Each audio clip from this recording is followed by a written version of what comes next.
નમસ્કાર દર્શક મિત્રો, હોટ ટોપિકમાં આપ સૌનું સ્વાગત છે. આપની સાથે હું છું શિવમ. દર્શક મિત્રો, હોટ ટોપિકમાં વાત કરીશું આજે ખાસ અમદાવાદની. અમદાવાદમાં જે પ્રકારે આપણે વાત કરી ડિસેમ્બર અને જાન્યુઆરી મહિનો, એટલે આ એક ડિસેમ્બરનો એન્ડ એટલે જે નાતાલનું જે વેકેશન કે ક્રિસમસ, અને તેમાં અનેક આયોજનો પણ થતા હોય છે. અને ડિસેમ્બર જાન્યુઆરી મહિનો કે જેમાં જે સાંસ્કૃતિક કાર્યક્રમોની વાત કરીએ, પછી સામાજિક કાર્યક્રમોની વાત કરીએ કે તો તેની એક પીક સિઝન કે તે પણ કહેવામાં આવતી હોય છે. ખાસ કરીને આજે આપણે વાત કરીશું સાંસ્કૃતિક કાર્યક્રમોની અને તેમાં લોકોની રુચિ કેવી રીતની છે. કારણ કે મોટા પ્રમાણમાં આયોજનો, વૈશ્વિક લેવલના આયોજનો કે જે અત્યારે ચોક્કસથી થઈ રહ્યા છે, પરંતુ તેમાં લોકો કેટલા પ્રમાણમાં આવે છે, લોકો કેટલા પ્રમાણમાં તેને નિહાળે છે, સમગ્ર કાર્યક્રમ જે પ્રકારે આપણે વાત કરીએ તો તે કેટલા પ્રમાણમાં લોકો નિહાળે છે, અને જે લોકો આવે છે તેમની ખાસ પસંદ શું છે, કોઈ ખાસ પર્ટિક્યુલર પસંદ છે અને તેના જ આધારે જ આપણે વાત કરીએ તો તેને આગળ ધપાવવાની કોશિશ થઈ રહી છે કે પછી તમામ વર્ગના એક નિશ્ચિત જે દર્શકો છે, આપણે તમામની આજે વાત કરીશું. સાંસ્કૃતિક કાર્યક્રમો, ગીત સંગીત હોય કે પછી નૃત્ય હોય, નાટક હોય, એ તમામ બાબતને લઈને આપણે વાત કરીશું કે લોકોની રુચિ અત્યારે કેટલા પ્રમાણમાં દેખાઈ રહી છે. જ્યારે નાટકનું આયોજન થતું હોય છે ત્યારે તેમાં કેટલા પ્રમાણમાં લોકો ટિકિટ ખરીદીને જોવા આવી રહ્યા છે કે પછી નાટક વધુને વધુ લોકો સુધી પહોંચે તેના માટે જે નિઃશુલ્ક પ્રવેશની આપણે બાબત હોય છે તેમાં લોકોની રુચિ કેવા પ્રકારની હોય છે. આ સિવાય સબ્જેક્ટ અલગ અલગ હોય છે અને તેમાં કયા આધાર પર આપણે કયો મનોરંજન ખાસ કરીને આપણે વાત કરીએ તો તેમાં દર્શકો વધુ પ્રમાણમાં જેમાં જોવાનું પસંદ કરતા હોય છે. સાથે જેવી જ રીતે ગીત સંગીતની આપણે વાત કરીએ તેના પણ આયોજનો, ઓર્કેસ્ટ્રા દ્વારા મોટા મોટા આયોજનો કે જે થતા હોય છે, મોટા મોટા હોલમાં તેના આયોજનો થતા હોય છે, તેને નિહાળવા માટે પણ મોટા પ્રમાણમાં લોકો કે જે પહોંચતા હોય છે. સાથે જ નૃત્યની આપણે વાત કરીએ તેના પણ જ્યારે આયોજનો થતા હોય છે તેમાં લોકોની રુચિ ખાસ કરીને કેવી છે, વેસ્ટર્ન કે પછી આપણે વાત કરીએ ક્લાસિકલની આપણે વાત કરીએ તો એમાં કેવા પ્રકારે દર્શકો કે જે બંધાયેલા છે તેમની રુચિ કેવા પ્રમાણમાં છે. અને ખાસ અમદાવાદની આપણે વાત કરીએ, થોડા સમય પહેલાં અહીંયા એ પણ ચર્ચા કરી હતી આપણે કે અમદાવાદ કલ્ચરલ હબ તરફ આગળ વધી રહ્યું છે. મુંબઈ અને દિલ્હી અને તેની સરખામણીમાં હવે અમદાવાદમાં પણ આયોજનો થઈ રહ્યા છે. આવતા મહિને આપણને સૌને ખબર છે કે કાઇટ ફેસ્ટિવલનું આયોજન થાય છે, તેમાં પણ સાંસ્કૃતિક કાર્યક્રમોનું આયોજન થતું હોય છે, પરંતુ તે જોવા માટે લોકો કેટલા ત્યાં આવતા હોય છે ખાસ કરીને એ પણ એક જે ચર્ચાનો મુદ્દો છે તે આપણે વાત કરીશું. કાંકરિયા કાર્નિવલ કે જેનું આયોજન જે થતું હોય છે 25 થી 31 ડિસેમ્બર દરમિયાન, તેમાં લોકો આપણે વાત કરીએ મોટા પ્રમાણમાં આવતા હોય છે, પરંતુ જે કાર્યક્રમ થઈ રહ્યા છે તેને નિહાળવા માટે લોકો કેટલા પ્રમાણમાં બેસતા હોય છે, સમગ્ર કાર્યક્રમ કેટલા પ્રમાણમાં તેને નિહાળતા હોય છે, એ એક મહત્ત્વની બાબત છે. તેની સાથે અત્યારે હાલ આપણે વાત કરીએ તો અમદાવાદમાં નાટ્યોત્સવ પણ જે પ્રકારે થઈ રહ્યો છે, 8 અલગ અલગ નાટકનો, તેવી રીતે અલગ અલગ જે કલાકારો છે, દિગ્દર્શકો છે કે પોતાના નાટકો લઈને જે દર્શકો સુધી જતા હોય છે, દર્શકો તરફથી કેવો રિસ્પોન્સ મળ્યો છે અને સાથે શું હજી પણ ફેરફાર આપણે ખાસ કરીને કરવા પડશે અમદાવાદમાં સાંસ્કૃતિક કાર્યક્રમોમાં, જો હજી પણ વધારો જો કરવો હોય, લોકોને હજી પણ ખેંચવા હોય તો તેના માટે શું કરવું જોઈએ, આ તમામ બાબત પર ચર્ચા કરીશું. મારી સાથે બે જાણીતા કલાકાર મારી સાથે જોડાઈ ગયા છે. પ્રિયંકા બાસુ આપણી સાથે જોડાયા છે અને તેમની સાથે શૌનક વ્યાસ, અભિનેતા, દિગ્દર્શક, અને પ્રિયંકા બાસુ આપણી સાથે ગાયિકા જોડાઈ ગયા છે. સ્વાગત છે બંનેનું નિર્માણ ન્યૂઝમાં. Thank you. શૌનકભાઈ, સૌથી પહેલાં આપનાથી શરૂઆત કરીએ. તમામ સાંસ્કૃતિક કાર્યક્રમોની વાત કરીએ, પરંતુ નાટક સાથે સંકળાયેલા છો ત્યારે એની સૌથી પહેલાં આપણે શરૂઆત કરીએ કે કેવા પ્રમાણનો માહોલ ખાસ અમદાવાદમાં નાટકોને લઈને અત્યારે આપ જોઈ રહ્યા છો. કલાકારો તરફથી તો આપણે વાત કરીશું, પરંતુ સૌથી પહેલાં દર્શકોની આપણે વાત કરીએ. દર્શકો તરફથી પ્રતિસાદ હોય કે પછી આવવાની સંખ્યા હોય, ટિકિટ ખરીદીને હોય કે પછી કોઈ પણ નિઃશુલ્ક પ્રવેશની આપણે બાબત હોય, કેવો રિસ્પોન્સ અમદાવાદમાં દર્શકો તરફથી હાલ દેખાઈ રહ્યો છે? પહેલા તો આવો વિષય તમે લોકોએ આજે પસંદ કર્યો છે બદલ ખૂબ ખૂબ આભાર. કારણ કે કલા પ્રત્યેની જાગૃતિ, એટલે એવું કહેવાય કે કલા જે સમાજમાં છે, જીવંત છે, એ સમાજ પણ જીવંત છે. કલા એ છે જે સમાજને પોતાના ઇતિહાસ સાથે, પોતાની સંસ્કૃતિ સાથે જોડી રાખે. અને આજે જયારે આપણે ચર્ચા કરી રહ્યા છીએ કે અમદાવાદ, આપણે જેમ હમણાં બહુ સરસ રીતે વાત કરી કે અમદાવાદ હવે કલ્ચરલ હબ બની રહ્યું છે. પહેલા આ વસ્તુઓ દિલ્હી માટે જાણીતી હતી, મુંબઈ માટે જાણીતી હતી કે ત્યાં અવારનવાર આવા પ્રકારના ફેસ્ટિવલ, ઉત્સવો, આવા પ્રકારના સાંસ્કૃતિક કાર્યક્રમો થતા હોય છે. અને હવે અમદાવાદે પણ એ તરફ ગતિ બહુ સરસ રીતે કરી છે. બહુ આનંદનો વિષય છે અમારા જેવા કલાકારો માટે કે અહીંયા આટલું બધું આયોજન થઈ રહ્યું છે. હું તો 100% એ વાત કરીશ કે આપણે મને પૂછ્યું કે આજે બધા નાટ્યોત્સવ થઈ રહ્યા છે તો એમાં પબ્લિક પાર્ટિસિપેશન કયા પ્રકારનું છે અને પબ્લિક શું ઈચ્છે છે, તો પબ્લિક પાર્ટિસિપેશન ખૂબ સારું છે. તમે હમણાં થયેલા અભિવ્યક્તિની વાત કરો, અત્યારે વિવેક દ્વારા જે નાટ્યોત્સવ કરવામાં આવી રહ્યો છે એની વાત કરો, તો ખાસ તો એક છે કે જો એક વાત છે કે પબ્લિક પાર્ટિસિપેશન સુંદર છે. ખૂબ લોકો અભિવ્યક્તિના દરેક વેન્યુ પર નાટકો જોવા આવ્યા. નાટક જ નહીં, આપણે મને નાટકનું પૂછ્યું છે એટલે હું નાટકનું કહું છું, પણ બીજી બધી પ્રવૃત્તિઓ પણ બહુ જ સરસ રહી. નૃત્યના કાર્યક્રમો હોય કે સંગીત રિલેટેડ કાર્યક્રમો હોય, આ વખતે મને સાહિત્ય પણ એડ કરેલું, લિટરેચર, એના પણ કાર્યક્રમો જોવા લોકો આવે. એક વાત ત્યાં જે આપણે કહી તે ખટકે એવી છે કે શું પ્રશ્ન ત્યાં છે કે આ મફતમાં એન્ટ્રી મળે છે એટલે આટલા બધા આવે છે? કારણ કે હા, પ્રશ્ન થાય છે. હું તમને કહું કે જયારે આ તો ફેસ્ટિવલ એક પતી જવાનો, પણ એના પછી જયારે એ જ કલાકારો પોતાનું નાટક ક્યાંક રજૂ કરવા ઈચ્છે છે ત્યારે કોઈ ફેસ્ટિવલ નથી હોતો, ત્યારે એમને નાટક રજૂ કરવા માટે પૈસા, રેવન્યુની જરૂર પડે છે, તો એ લોકો એના ટિકિટ શો રાખે.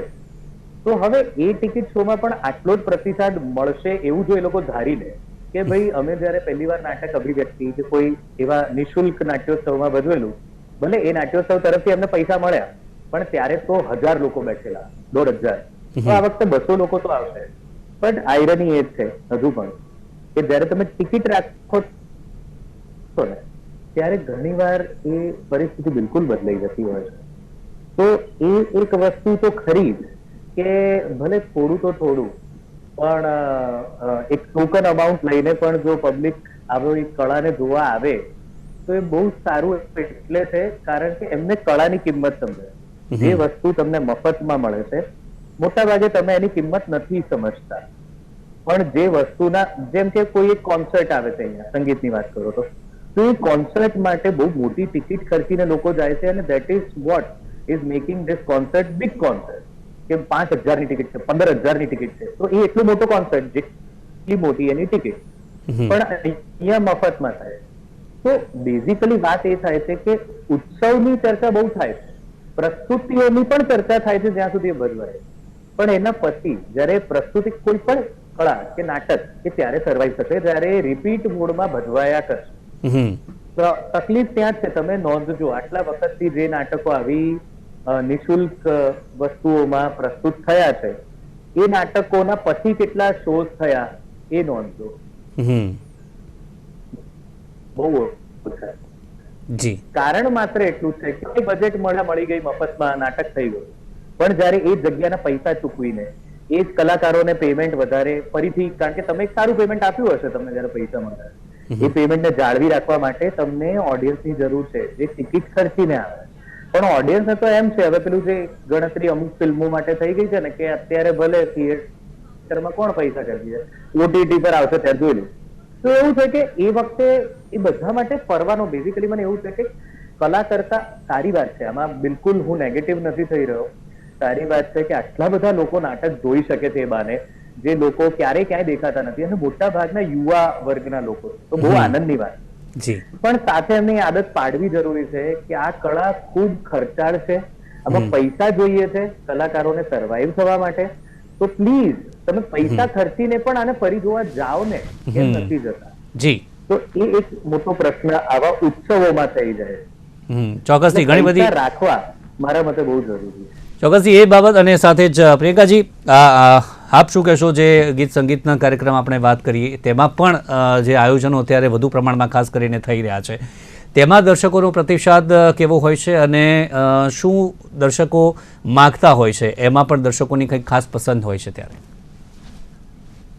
शौनक भाई ने जैसा बताया अभी अभी कि ये जैसे भी फेस्टिवल्स होते हैं उसमें तो भारी संख्या में लोग आते हैं, मगर whenever there is a ticket show तो वो टर्नआउट काफी हद तक कम हो जाता है, एंड वो एक अमुक म्यूजिक लवर वर्ग ही आते हैं जो कि रेगुलरली कोई ना कोई जगह पे जाते हैं, मगर जो ज्यादातर पार्टिसिपेशन टिकट शोज में जो होता है वो नहीं होता है, वो बहुत मुश्किल होती है टू सरवाइव, आर्टिस्ट लोगों को सरवाइव करने में.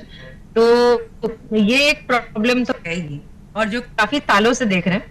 ट्रेंड की बात करें हम कि अभी क्या नया ट्रेंड, किस तरह की म्यूजिक पसंद कर रहे हैं लोग, तो ये इसमें एक बहुत खूबसूरत सुधार आया है, जैसा मैं देख रही हूँ क्योंकि मैं I am also active in the field of music since last 20 years almost.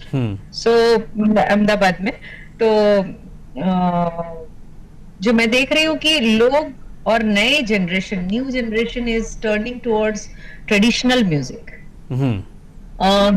थोड़े से क्लासिक ट्रेडिशनल म्यूजिक, जो हमारी इंडिया से लगता हुआ म्यूजिक है ना, उस पे ज्यादा अभी ध्यान देने लगे हैं.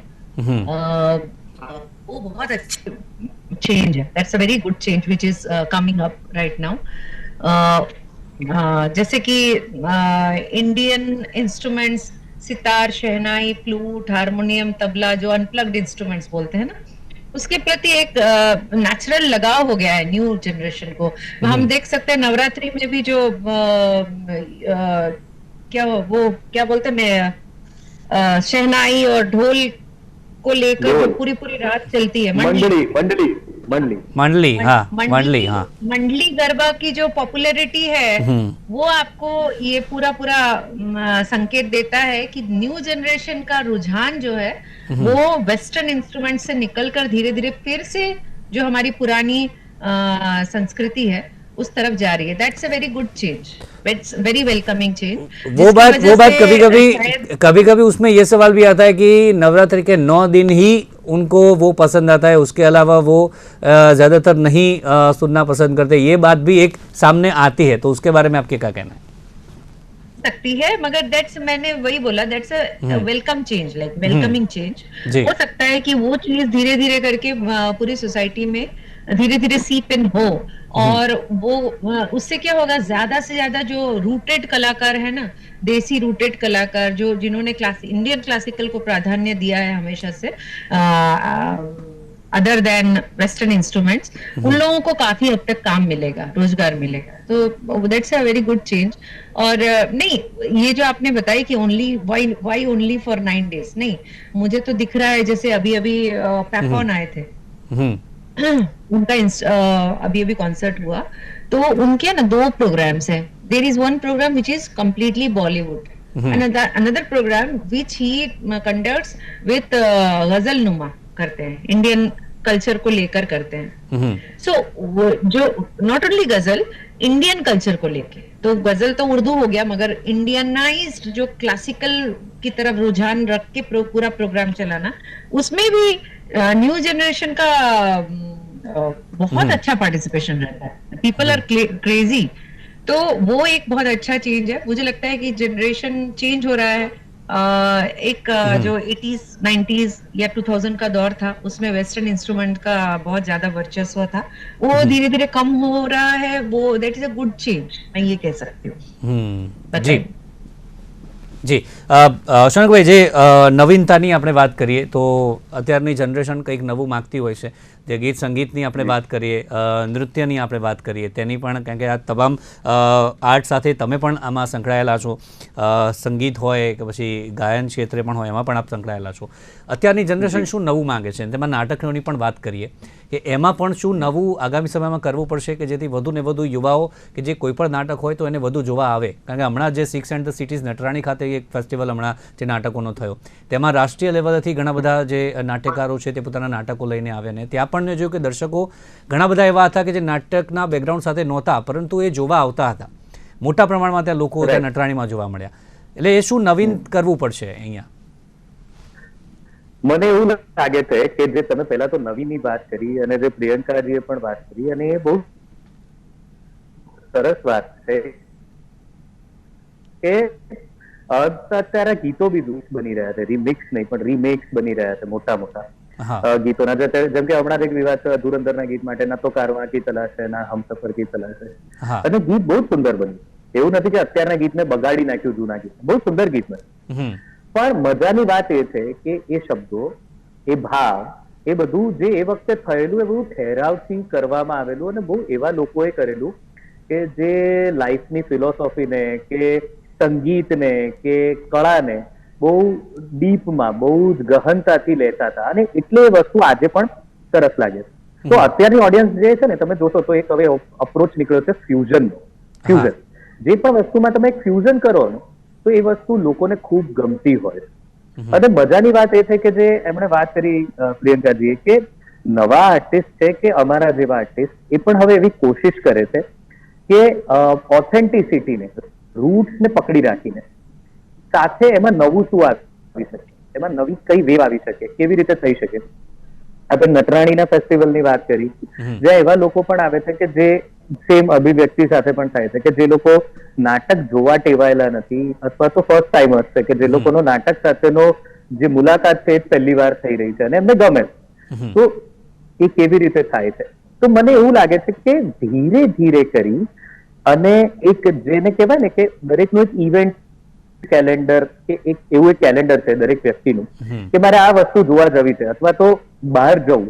તો હવે એવું થઈ ગયું છે કે બહુ બધા રેસ્ટોરન્ટ પણ થઈ ગયા છે, બહુ બધી જગ્યાઓ પણ થઈ ગઈ છે. તો એમાં ઘણા બધા લોકોએ આવી રીતે કલ્ચરલ પ્રોગ્રામ્સમાં જવાને પણ એ ઇન્ક્લુડ કરી દીધું છે પોતાના કેલેન્ડરમાં.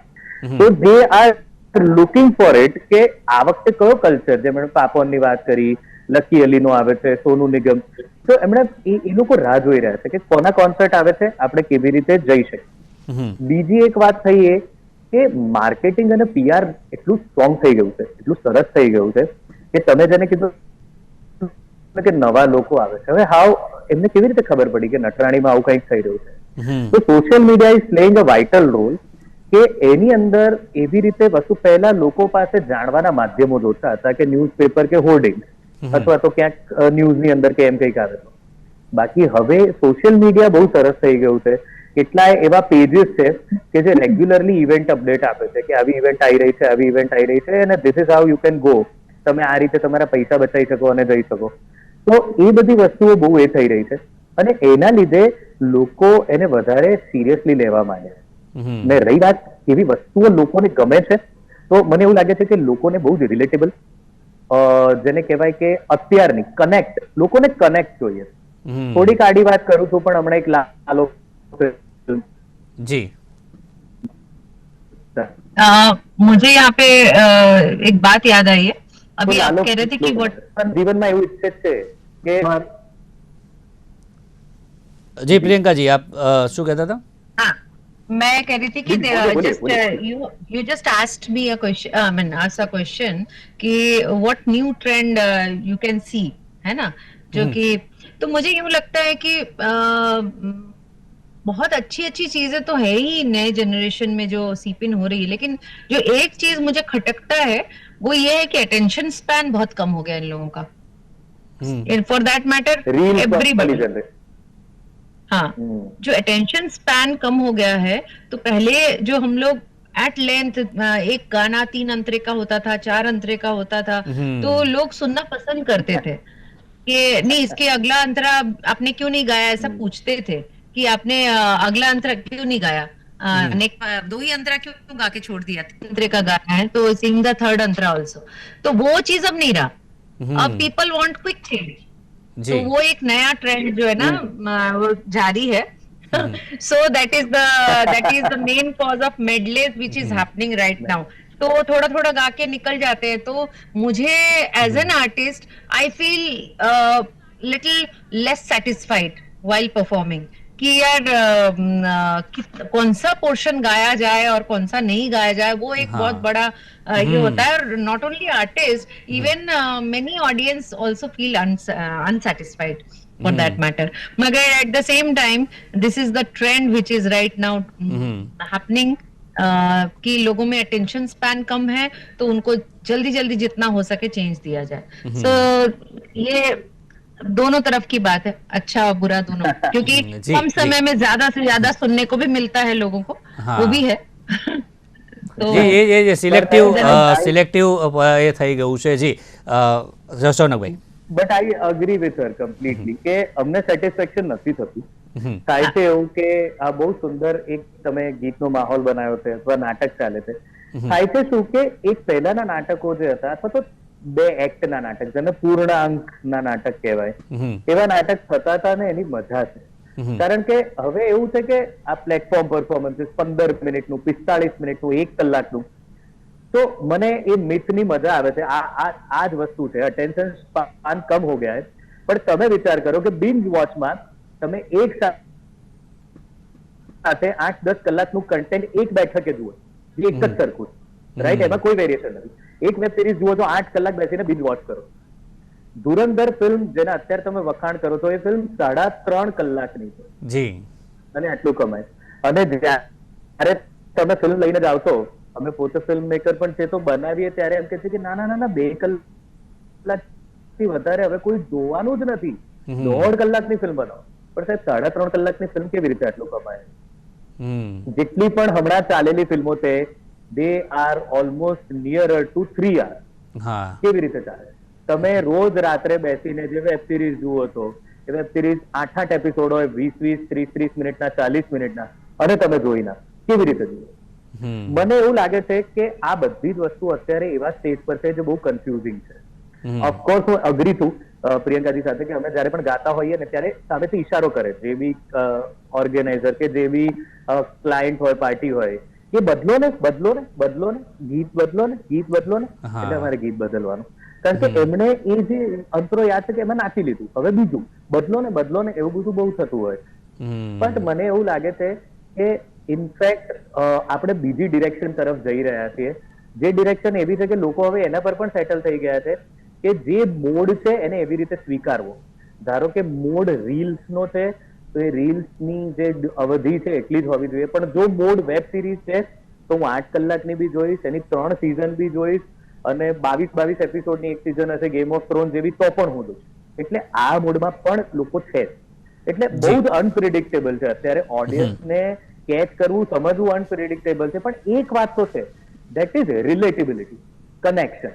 રિલેટિબિલિટી અને કનેક્શન જ્યાં પણ મળે છે ને લોકોને, people will go there. Performance જુઓ તમે, મેં હમણાં જ એક પરફોર્મન્સ જોયું સિંગિંગનું.